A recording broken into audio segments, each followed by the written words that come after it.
Hope you're feeling comfortable because we're here to talk about clothes. More specifically, about running a successful retail clothing store in The Sims 4, which I found really fun. For this, you will need the Get to Work expansion pack as it's run as a retail business. Also note that this guide is clothing store focused, but I'll have a link to some general guides on running a retail business in the description. Now we're here to sell clothes, and these are sold via mannequins. As you would expect, female mannequins sell clothes for women and male mannequins sell clothes for men. But what you also need to be aware of is that women cannot buy men's clothes and vice versa. Quite frankly, as a gay man, I find this frustrating. But because of this, if you plan on only selling clothes, I highly recommend you sell clothes for both men and women, even if you want to skew it towards one sex. This is because if you're only selling women's clothes on women's mannequins, then if a male customer fills up his bar and would normally make a purchase, he will instead walk right out of your store without buying anything. I know, rude. And because of this, it's also helpful to sell women's and men's clothes in different areas of your store, as when a sim makes a purchase, you'll have a general idea of where to look in order to convert the purchase to a sale. It's also realistic, which we love. The way in which mannequins work is quite interesting. So all mannequins of the same life state and sex are linked. So all adult female mannequins are linked to each other and all adult male mannequins are linked to each other. And this is in relation to outfit options. I'll explain this shortly. Now I find choosing the outfits to sell to be one of the most fun parts of a clothing store. So to dress the mannequin, I click Create Outfit in Create a Sim. Now you'll jump into Create a Sim and you'll pick an outfit for the mannequin yourself. This is much like dressing a real sim in that here you can create multiple outfits at once by going to where the type of outfit is and clicking on the up arrow and then the plus button, up to a maximum of 5 per outfit type, which is the exact limitations when choosing outfits for an individual sim. Here's where the linking comes in. Every unique outfit you create in Create a Sim in a different saved preset will then be a selectable choice when clicking on any identical type mannequin and selecting the dress mannequin option. For this reason, it's a good idea to spend some time in Create a Sim batch making more outfits than needed to sell. And that way you can just dress your mannequins easily in seconds and even rotate the outfits for sale in seconds using the dress mannequin option whenever you like to mix things up. It'll save you having to enter Create a Sim on 50 separate occasions for each individual mannequin. One thing to watch out for is that if you head into Create a Sim to make an outfit, that you do make a new tab, or else you'll override the outfit you've already created. Note that if you choose the Create Random Outfit option on a mannequin, then this will automatically create a new outfit tab for this, and then you can jump in and edit it right away. Now you may be thinking, does it really matter what outfits I sell? Well, yes and no. In terms of profit, every outfit, no matter the category or accessories, has a base cost of 175 simoleons. However, having the game create random outfits for you will lead to horrible results and break the cohesion of your store. The game does not know fashion. Also, Sims who buy outfits from you will actually have that outfit added to their wearable options, and you'll notice they might wear what you sell them around town in-game. This is why it's also a good idea to have a wide range of sellable outfits and to rotate them from time to time. You know, gotta keep the townies looking fresh. You also have a maximum of just 10 mannequins you can have on a retail lot, so you want to make them count.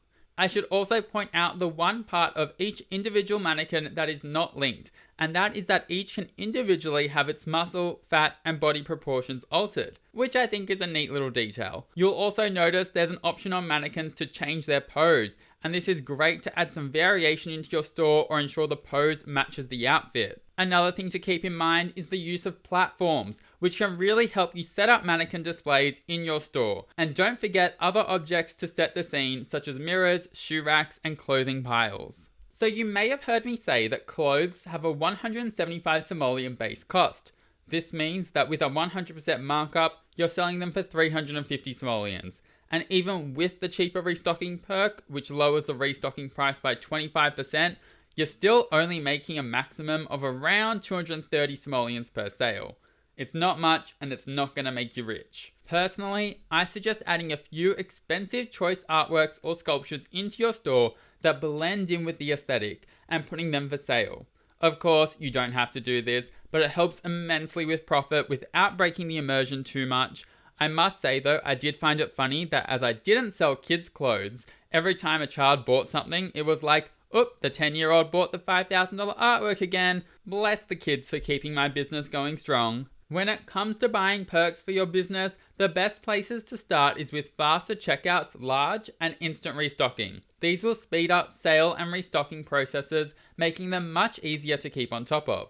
These are also the tasks that earn perk points, so by speeding up those processes early, you'll be able to earn more perk points faster.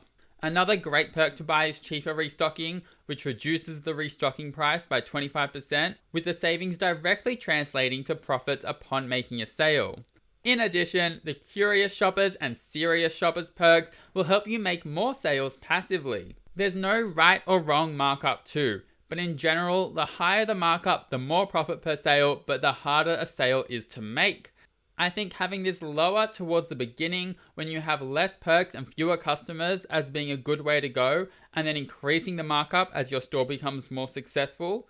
Again though, do what works for you and there is no right or wrong way to go about it. Now I personally find retail store employees to be quite useless, like very useless. But if you want to hire one, look for an employee with a strong work ethic so that they'll actually do some work. Otherwise, you'll literally spend more time managing them than they spend working. On a similar vein, as it's a clothing store, I highly suggest choosing a fun or on-brand uniform for your employee, which you can access from the retail business panel.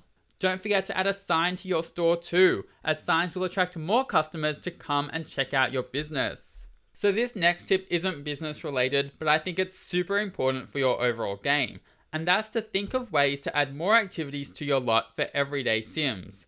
For example, I added change rooms large enough for Sims to make out in. I also made sure there were some features in the front outside area, kind of like a social courtyard, and added a lounge area upstairs that Sims can unwind at. Also, bathrooms are great for shoppers so that they don't pee their pants, because, you don't have time for that.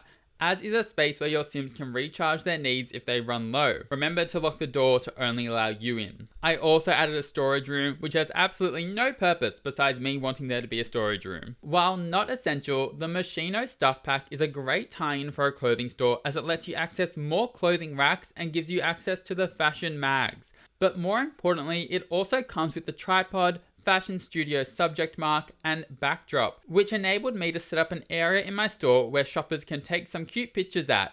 I also added the special effects object from Get Famous for that added bit of customization. All these added details and activities just gave the store a purpose for my other Sims to visit on a shopping day out, as they would any other community lot, rather than the lot just being a bit of a dead space outside of running the actual business. Now, finally, you might be thinking, what about craftable clothes such as those from Nifty Knitting? If your Sim knits and adds an outfit to their wardrobe, then they'll be able to dress a mannequin with it and sell that outfit. If you sell this to a Sim, then it'll be added as one of their wearable outfits. Just be careful though, as it won't permanently unlock the clothing. So if you change that clothing preset or delete it, then you won't be able to just choose it again. You'll have to go and buy the whole outfit again. Kind of like half unlocks it. It's a bit weird. Alas, that's how to run a clothing store in The Sims 4. If you have any clothing store tips of your own, then please feel free to share in the comments below. And if you enjoyed or found that helpful, then please subscribe and leave a like. I would really appreciate it. And have an amazing day. See you later.